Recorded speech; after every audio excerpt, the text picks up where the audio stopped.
Olá, querido amigo do canal, tudo bem com você? Espero que você esteja bem e esteja pronto para falar de NFL. Bom, vamos lá, antes de falar do tema desse vídeo, eu quero pedir para você se inscrever no canal, deixar o seu like, compartilhar esse vídeo e também considerar se tornar um membro do clube do canal. Muito conteúdo exclusivo, muita coisa legal, tá? Essa off-season vai ser muito legal, já começamos com algumas coisas como um GM por um dia e algumas outras coisas, tem live, tem muita coisa exclusiva, tá? E preços para todos os bolsos. Também quero lembrar você que o guia do draft do On The Clock já está na sua pré-venda, vou deixar o link aqui abaixo, R$ 30,90 na pré-venda, tá? Previsão de lançamento no dia 2 de abril, 200 prospectos avaliados, trade a trade. Mas que rufem os tambores! Brrr. É hora de falar de Russell Wilson.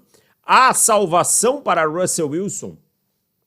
Bom, vamos lá. A gente precisa dar o contexto de tudo, né? Russell Wilson foi trocado do Seahawks para o Denver Broncos em 2022.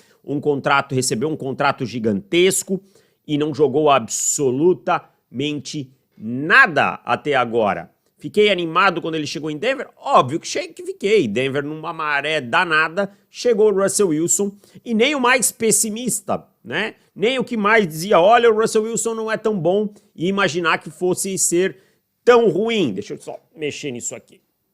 Que tá dando reflexo. Aliás, deixa eu tirar o meu óculos que tá muito quente e eu não tô precisando dele nesse momento. E é isso, cara.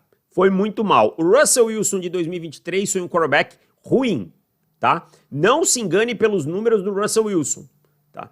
Ele foi um quarterback ruim. O de 2022, ele foi trágico.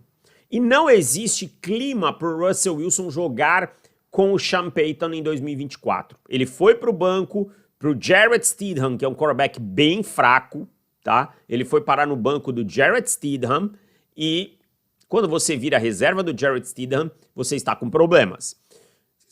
Quando a gente assiste o tape, são inúmeras jogadas em que o Russell Wilson deixa em campo porque ele não solta a bola, ele segura a bola mais do que deveria, ele precisa ver o recebedor livre lá, a precisão não está mais lá.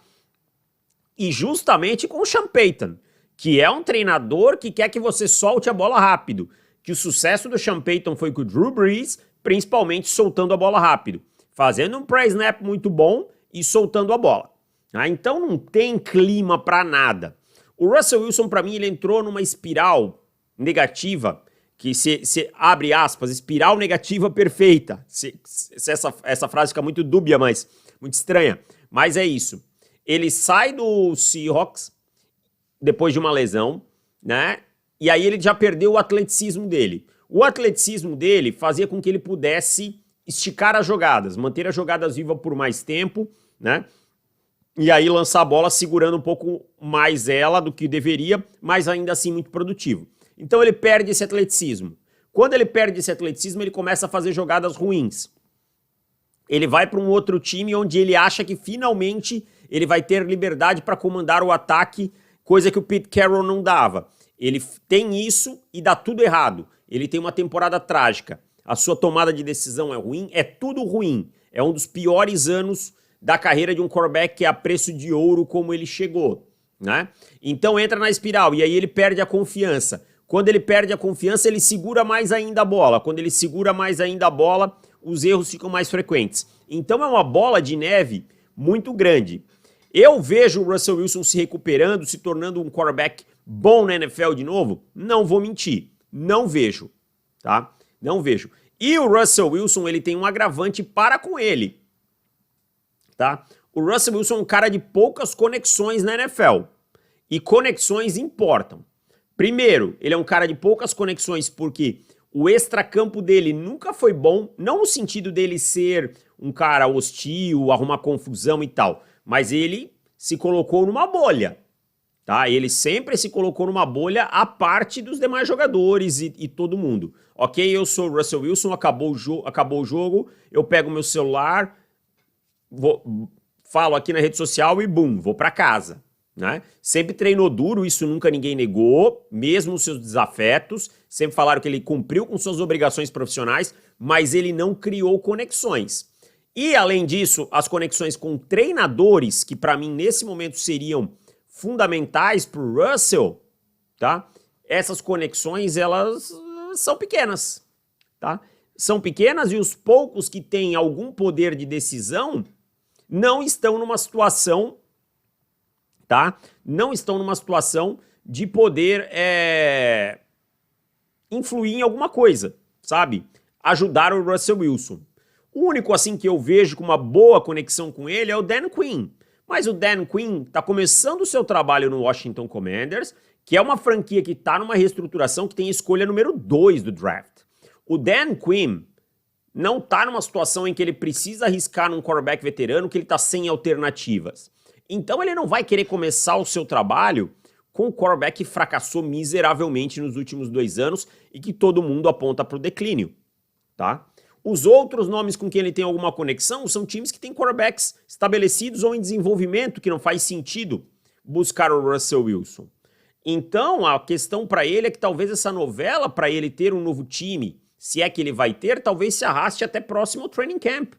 Falou-se aí no Pittsburgh Steelers com o Mike Tomlin, e aí entra esse ponto, esses treinadores que enfrentaram o Russell Wilson no seu auge, que são um pouquinho mais old school, né, como é o caso do Tomlin, podem acreditar que conseguem trazer o Wilson para cima, né? Pode acontecer, mas a questão é que o contrato do Russell Wilson é ruim para Denver cortar nesse momento.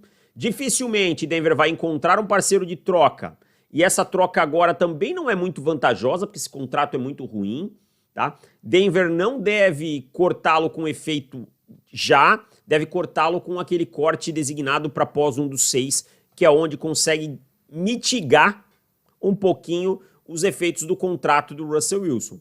Mas a realidade é o seguinte, nada é indicativo que o Russell Wilson possa voltar aos seus melhores dias. A gente viu um Russell Wilson em 2023 menos pior que o de 2022. Não um Russell Wilson bom. Um flash aqui, outro ali, afinal de contas ele é um quarterback na NFL. Ele vai ter flashes. Ninguém está dizendo que ele não sabe jogar futebol americano. Ele vai ter flashes. Mas o Russell Wilson caiu muito no nível dele e muito por responsabilidade dele. Tá? Se no primeiro ano, ok, Nathaniel Hackett não era uma grande coisa em Denver, o time não é a 8ª maravilha do mundo, em 2023 dá para dizer sim. O Russell Wilson mais atrapalhou o Denver Broncos do que o time atrapalhou o Russell Wilson. E com o Sean Payton a gente sabia, e com esse novo grupo de donos do Denver Broncos, que isso não teria uma segunda oportunidade, uma terceira no caso, né? Oportunidade para o Russell Wilson. Então acho que o melhor caminho vai ser Denver cortá-lo com uma designação pós 1 dos 6, ou seja, esse dinheiro já sai agora do cap e o Russell Wilson também vai estar livre, mas aí esse corte só se torna oficial em 1º de junho, né? O Russell Wilson vai para outra equipe e ele deve poder aceitar aí um contrato baixo, mas para onde quer que vá, eu acho que vai para disputar a posição, uma competição aberta, possivelmente contra um quarterback assim, que não está estabelecido e ganhando um salário bem baixo. Afinal de contas, dinheiro não vai ser problema, ele recebeu do Denver Broncos, né? Estabelecendo aí uma competição no training camp. Mas não vejo o Russell Wilson voltando a ser um titular competente na NFL. É isso então, gente, muito obrigado, valeu, tamo junto, tá? E até, perdi aqui o que eu tava digitando, e até semana que vem. Um abraço e tchau!